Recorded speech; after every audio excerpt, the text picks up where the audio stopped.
దేవుళ్లను అవమానించిన యూట్యూబర్ రావణ్ను గొడ్డలి పార్టీ వెనకేసుకొస్తోందని ముఖ్యమంత్రి చంద్రబాబు ధ్వజమెత్తారు. అలాంటి వ్యక్తులు హేరాం అనడం ఆశ్చర్యంగా ఉందన్న చంద్రబాబు ఇలాంటి వింతలు జరుగుతాయని పోతులూరి వీరబ్రహ్మేంద్ర స్వామి కాలజ్ఞానంలో ఎప్పుడో రాశారని జగన్పై వ్యంగ్యాస్త్రాలు సంధించారు.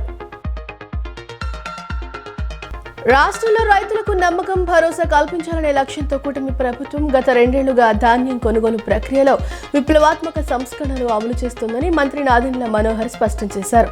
గత ప్రభుత్వ హయాంలో 42 లక్షల మెట్రిక్ టన్నుల ధాన్యం కొనుగోలు చేయగా కూటమి ప్రభుత్వం 2వ ఏడాదిలోనే 74 లక్షల మెట్రిక్ టన్నుల ధాన్యం సేకరించిందని మంత్రి వెల్లడించారు. ఎల్ నినో ప్రభావంతో వరి ఉత్పత్తి తగ్గే అవకాశం ఉన్న నేపథ్యంలో రైతులను ముందుగానే అప్రమత్తం చేసి అవసరమైన చర్యలు చేపడతామని మంత్రి నాదెండ్ల మనోహర్ స్పష్టం చేశారు.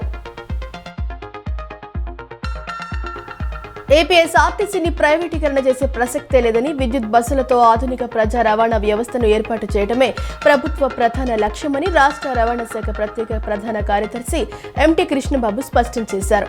ఏపీఎస్ఆర్టీసీకి చెందిన అన్ని భూములు, డిపోలు, భవనాలు, ఇతర స్థిరాస్తులు యథావిధిగా ఏపీఎస్ఆర్టీసీ యాజమాన్యంలోనే కొనసాగుతాయని తెలిపారు.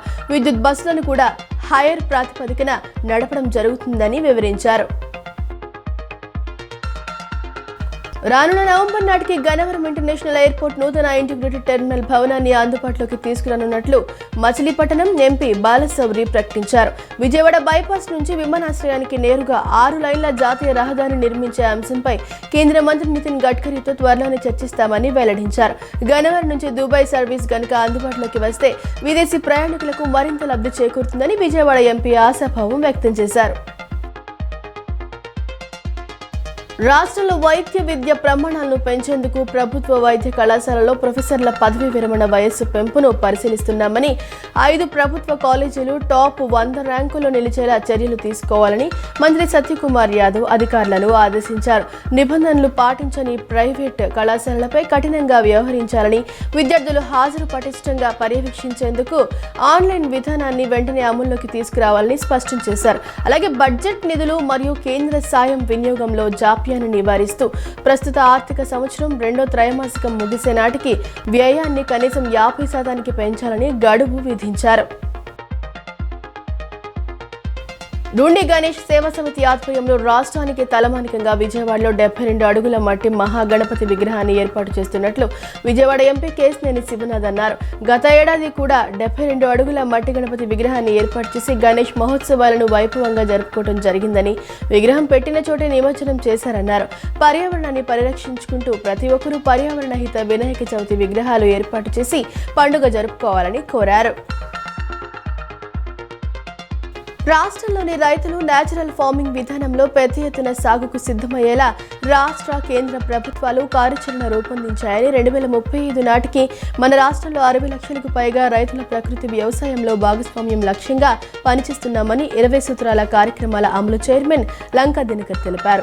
రాష్ట్రంలో ప్రకృతి వ్యవసాయ సేద్యం సాగు పెంపుపై వ్యవసాయ శాఖ ex officio special chief secretary B Rajasekhar, రైతు సాధికార సంస్థ executive vice chairman Vijay Kumar, organic farming certifying authority chairman Sravan దత్లతో నిర్వహించిన సమీక్ష సమావేశంలోని అంశాలను ఆయన మీడియా సమావేశంలో వెల్లడించారు.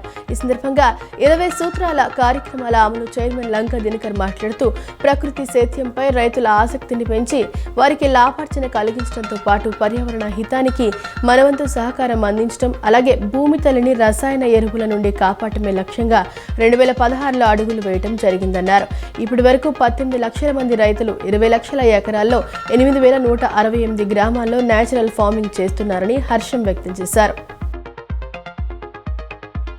టెట్ విషయంలో సుప్రీంకోర్టు తీర్పు తెలిసి కూడా వైసీపీ కావాలనే బురద జల్లుతుందని ఎమ్మెల్సీ భూమిరెడ్డి రామ్గోపాల్ రెడ్డి ధ్వజమెత్తారు. ఉపాధ్యాయులను కలిసి టెట్ రద్దుపై పోరాడతారని చెప్పిన జగన్ ఎక్స్ వేదికగా తప్పుడు పోస్టులు పెట్టారని మండిపడ్డారు. ఇన్ సర్వీస్ టీచర్లకు 2028 వరకు సమయం ఉన్నందున 2-3 స్పెషల్ టెట్లు నిర్వహించి అందరికీ న్యాయం చేస్తామని, ఉపాధ్యాయులెవరూ జగన్ దుష్ప్రచారాన్ని నమ్మవద్దని రామ్గోపాల్ రెడ్డి విజ్ఞప్తి చేశారు. ప్రజలందరూ BLOలకు సహకరించాలని విజయవాడ నగరపాలక సంస్థ కమిషనర్ ధ్యానచంద్ర అన్నారు. క్షేత్రస్థాయిలో BLOలతో నిరంతర సమన్వయం కొనసాగిస్తూ వారికి ఎదురయ్యే సమస్యలను వెంటనే పరిష్కరించాలని సూచించారు. ప్రతిరోజు ఎదురయ్యే ఇబ్బందులను అధిగమించేలా అవసరమైన మార్గనిర్దేశం చేస్తూ ఫారాల సేకరణ, డిజిటలైజేషన్లో మరింత పురోగతి సాధించేలా చర్యలు తీసుకోవాలని అధికారులకు సూచించారు. మంగళగిరి నియోజకవర్గంలోని పేదల ఇళ్ల స్థలాల సమస్యలపై మంత్రి నారా లోకేష్ స్పష్టత ఇవ్వాలని సిపిఎం గుంటూరు జిల్లా కార్యదర్శి వై నేతాజీ డిమాండ్ చేశారు. తాడేపల్లి సిపిఎం కార్యాలయంలో జరిగిన విలేకరుల సమావేశంలో ఆయన మాట్లాడుతూ ఎన్నికల ముందు 20,000 మందికి ఇళ్ల స్థలాలు ఇస్తామని హామీ ఇచ్చి సీతానగరంలో శిలాఫలకం వేశారని, ఆ లబ్ధిదారుల జాబితాను వెంటనే బహిరంగపరిచి ఇళ్ల నిర్మాణం ఎప్పుడు ప్రారంభిస్తారో ప్రకటించాలని కోరారు. పేదలు ఎన్నిసార్లు దరఖాస్తులు చేసుకున్నా అధికారులు పరిశీలించడం లేదని విమర్శించారు. గత ఏడాది ఇచ్చిన 3,000 పట్టాలలో కొన్నింటికి ఇంకా రిజిస్ట్రేషన్ కాలేదని, అయినా వాటికి కూడా బ్యాంకులు రుణాలు ఇవ్వటం లేదన్నారు. గత పుష్కరాల సమయంలో సీతానగరంలో ఇళ్లు కోల్పోయిన 250 మంది బాధితులకు 10 ఏళ్లైనా ఇప్పటి వరకు ఇళ్ల స్థలాలు ఇవ్వలేదని నేతాజీ మండిపడ్డారు. ప్రజల విద్య, వైద్యం, ఆరోగ్యం, ఆర్థిక అభివృద్ధిపై కూటమి ప్రభుత్వం ప్రత్యేక శ్రద్ధ పెట్టిందని రాష్ట్ర సాంఘిక సంక్షేమ శాఖ, విభిన్న ప్రతిభావంతులు, వయోవృద్ధులు మరియు ట్రాన్స్జెండర్ సంక్షేమ శాఖల మంత్రి డాక్టర్ డోలా శ్రీ బాల వీరాంజనేయ స్వామి అన్నారు. P4తో రాష్ట్రంలో నిరుద్యోగం, పేదరికం నిర్మూలనకు ముఖ్యమంత్రి చంద్రబాబు నాయుడు కృషి చేస్తున్నారని చెప్పారు. వికసిత్ భారత్, వికసిత్ ఆంధ్రప్రదేశ్ ప్రభుత్వ లక్ష్యమని మంత్రి డోలా శ్రీ బాల వీరాంజనేయ స్వామి అన్నారు. వైసీపీ ఒక ముగిసిపోయిన అధ్యాయమని, ఆ పార్టీ నేతలు జగన్మోహన్ రెడ్డి మెప్పు కోసం నిత్యం అబద్ధాలు చెప్తూ ప్రజలను మభ్యపెట్టాలని చూస్తున్నారని టీడీపీ జాతీయ ఉపాధ్యక్షురాలు పీతల సుజాత విమర్శించారు. భావ ప్రకటన స్వేచ్ఛ పేరిట సోషల్ మీడియాలో కూటమి ప్రభుత్వంపై, నాయకులపై వ్యక్తిత్వ హననానికి పాల్పడితే చట్టపరంగా కఠిన చర్యలు ఉంటాయని స్పష్టం చేశారు. సమాజంలో అశాంతి సృష్టించాలని చూస్తే ఉప వంటి చట్టాలను ఉపయోగించడానికి ప్రభుత్వం వెనకాడదని హెచ్చరించారు. విజయవాడ రూరల్ నియోజకవర్గంలోని రాంవరపాడు, ప్రసాదంపాడు మరియు ఎనికేపాడు గ్రామాల్లో ఓటర్ల నమోదు ప్రక్రియ వేగవంతం చేశామని ఎంపీడీఓ, ఏఈఆర్ఓ పార్థసారథి తెలిపారు. Vijayawada rural special intensive revision కార్యక్రమంలో భాగంగా ఇప్పటికే సంబంధిత ఓటర్లకు ఎన్యూమరేషన్ ఫారాలను పంపిణీ చేసినట్లు తెలిపారు.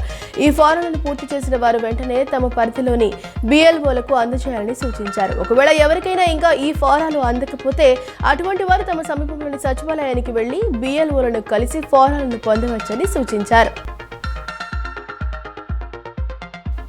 విజయవాడ పటమట హైస్కూల్లో 9వ inter district state youth basketball championship పోటీలు హోరాహోరీగా జరుగుతున్నాయి. ఈ పోటీలను ఎంపీ కేశినేని శివనాథ్, ఎమ్మెల్యేలు గద్దె రామ్మోహన్, శ్రీరామ్ తాతయ్య, మాజీ ఎమ్మెల్యే యలమంచిలి రవి ప్రారంభించారు. ఈ నెల 9వ తేదీ నుంచి 12వ తేదీ వరకు జరిగే ఈ ఛాంపియన్షిప్ లో అత్యుత్తమ ప్రతిభ కనపరిచిన 18 మందిని స్టేట్ క్యాంప్ కు ఎంపిక చేస్తారు. కృష్ణా జిల్లా పెనుమలూరు నియోజకవర్గం కంకిపాడు మండలంలో సర్ ప్రోగ్రాంలో భాగంగా సుమారు 55,000 ఓటర్ల ఎన్యూమరేషన్ ఫారాలు మండలంలోని 20 గ్రామాల ఓటర్లకు అందజేయడం జరిగిందని తహసీల్దార్ భవన్ నారాయణ తెలిపారు. అయితే వీరిలో 49,000 మంది ఓటర్లు ఇప్పటికే తమకు ఇచ్చిన ఫారాలు అందజేశారన్నారు. మిగిలిన 6,000 పైచిలకు ఓటర్లు కూడా తమకు ఇచ్చిన ఫారాలు అందజేయాలని కోరారు.